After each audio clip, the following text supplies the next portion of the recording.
Just going to have 3 or 4 speakers just like we did yesterday in short order. If you'd like to make your way up here, Catherine Swift, Andrew Ruland, Todd Belzile, Dave Bjorkman, and Donald Lee. Catherine is the past president of the Canadian Federation of Independent Business. Andrew Ruland and Donald Lee are concerned citizens. Todd Belzile is the past leader of the Alberta Separatism or Alberta Independence Party, I think it is.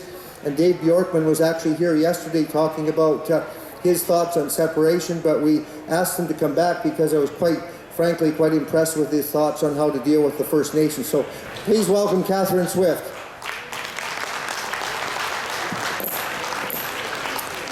Well, thank you. Thank you very much. I just begged Danny to give me a couple of minutes because something struck me in the last few weeks, you know, we've heard the last couple of days, and of course it's not over yet, but we're all hearing a massive amount of really interesting, useful, and sometimes annoying information in the course of this meeting. And as Danny and others have said, we now need to get this information out to a much broader audience if we want to further our goals and undermine the forces of evil.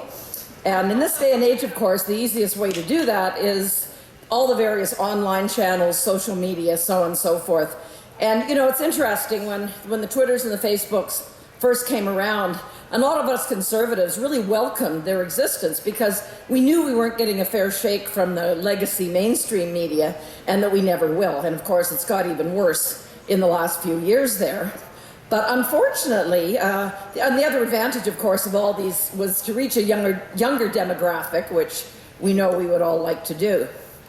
However, unfortunately, and this has been alluded to just a little bit by a couple of the speakers in this conference so far, but unfortunately, all of these channels are in the process of becoming just as big an impediment to getting our message out as is the mainstream media. And I saw this, you know, we all sort of knew this was happening. I'm quite active on Twitter and Facebook and Instagram and whatnot. And, you know, you certainly had seen being treated differently. Gee, why did I just lose 200 followers? Well, it was because they deplatformed a bunch of conservatives.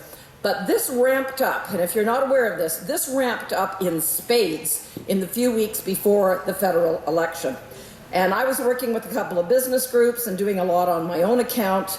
And if you said anything negative about Liberals or Trudeau, a particular candidate or whatever, you found that you were censored, your account was frozen, sometimes your account was totally deplatformed, you were totally eliminated, perhaps suspended for a few days and so on.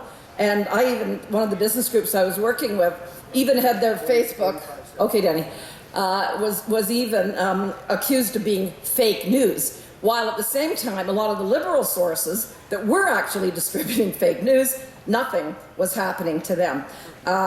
Marc Morano mentioned briefly yesterday that Google says it's a neutral search engine. It's not. It's already filtering information. You search for something, you get a very biased sampling. In any event, you know, I remember hearing that Gerald Butts had visited a lot of these companies in the last number of months, and I don't think it's a mystery as to why this happened.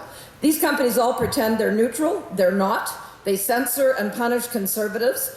And there's nothing illegal about this at the moment, but a lot of people aren't aware of it. And I think that's the thing here. We have to be aware of it. We have to figure out how to surmount it, because these channels continue to be hugely important to disseminate our message, to get it out to a variety of different groups and demographics. I don't have any easy answers about this, but it's a huge and a worsening problem that we should all be aware of. Thanks. Thank you very much. Thank you, Catherine. She's absolutely right, and I think that's one of the things we'll try and talk about like later on this afternoon. We say, what are we going to do about this? Andrew Ruland, welcome. Thank you, Danny. I'm Andrew Ruland. I'm a freedom lover and a naked patriot. In exchange for 3 extra minutes, Danny made me wear a shirt. Years ago, I willingly promised my wife that I would never run for political office, so I'm not here for power. My father wept as he watched our new Constitution being signed and said, now our judges make the laws. Shortly after, he told me, there will come a time when you and all Canadians will need to stand up and fight for freedom. not with guns and tanks, but with your words and ideas. So here I am to honor him.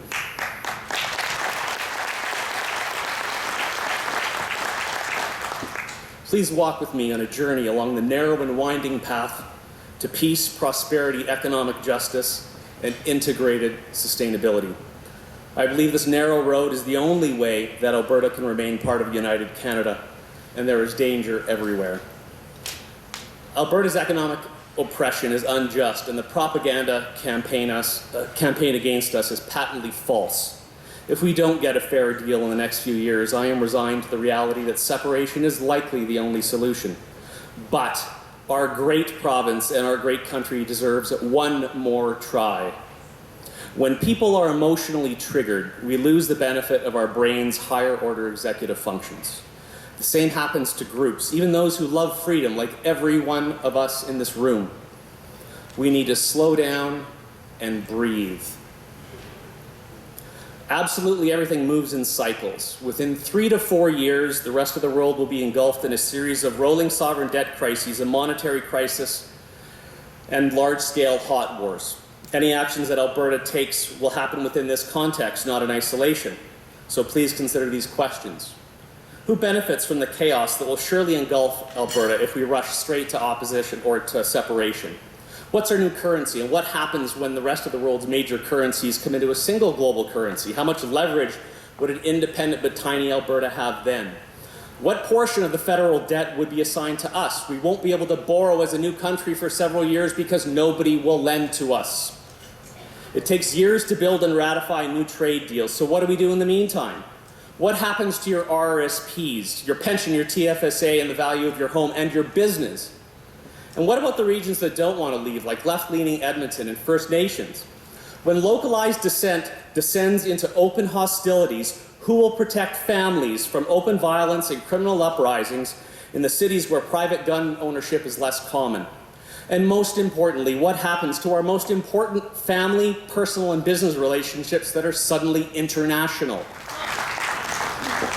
2 minutes and 50 seconds just doesn't do it. I'll give you 10 seconds. Go ahead. Ladies and gentlemen, we've lost 140,000 jobs in this province. At the end of the day, we have lost hundreds of businesses. Families are devastated. At the end of the day, this is absolutely unacceptable. It is led primarily by a Quebec First, Canada Second Prime Minister. They have elected 32 separatist MPs in the region of Quebec. Every one of their regional governments has declared war on Alberta. Make no mistake, our supposed brothers and sisters in Canada are not only going out of their way to cause us or undermine our economy, they're going out of their way to actively harm our economy. Ladies and gentlemen, raise your glasses. A toast to Quebec separation, a toast to the Bloc. I say let's help Quebec separate. Let's help them. Cheers. Come on, folks. Whose side are you on? I remember, I was born in October of 1962. I remember when we landed on the moon. I remember when Pierre Trudeau was elected. I remember when Peter Lougheed was elected. I remember the debt, the devastation that a socialist liberal government led by Pierre Trudeau imparted on this country. The IMF stepped in and imposed the GST. I remember the National Energy Program, and at the end of the day, this movie we're watching today, we've watched it before. I watched Peter Lougheed try and fight that fight. Peter Lougheed, in a very magnanimous approach, we approached Quebec, and the Alberta Heritage Fund underwrote Hydro-Quebec with extremely favorable loans. What are we getting now? We are getting it thrown back in our face. These people are harming our society, and we have to decide whether we're going to do something about it or not. Folks, I remember at another previous time, the former Soviet Union, the Union of Socialist Republics. I remember 4 people who stood up and they stood for something, and they ultimately brought down that odious level of government. I remember Ronald Reagan saying, all it takes is one generation and your freedom is lost. I remember Dame Thatcher saying, the only way that we're going to run out of money in a socialist economy is because we can't print anymore. At the end of the day, I remember Lech Walesa. I remember John Paul. I remember John Paul saying to Mikhail Gorbachev, you invade Poland and I will step down the Pope, I will lead the armies against you. Ladies and gentlemen, that ultimately brought the communist nation down. What we need in this province is we need a leader that is not going to be a Neville Chamberlain, but he is ultimately going to be either a Winston Churchill or he is going to be a John Paul. If Jason Kenney was here right now, I would be looking him in the eye and I would be saying, sir, what are you going to be for the people of Alberta? We need you. Thank you, Danny. My fellow Albertans, I liken our relationship in Canada to a marriage relationship. These separate and disparate colonies came together in a hopeful union, until death do us part, so to speak. But like many marriages today, I think we need to part before death.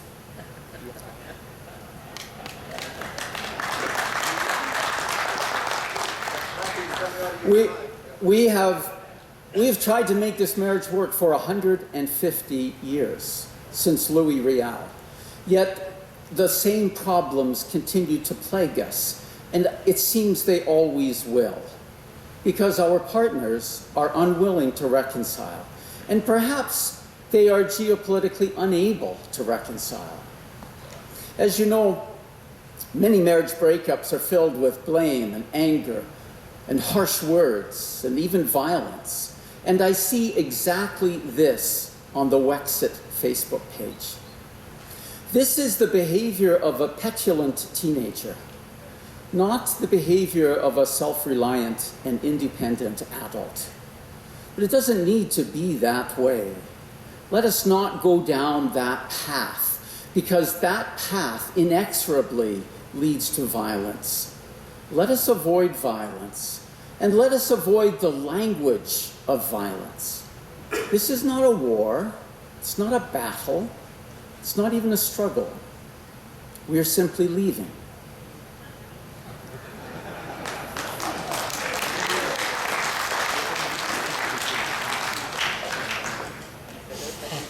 Now you've made me forget the next paragraph.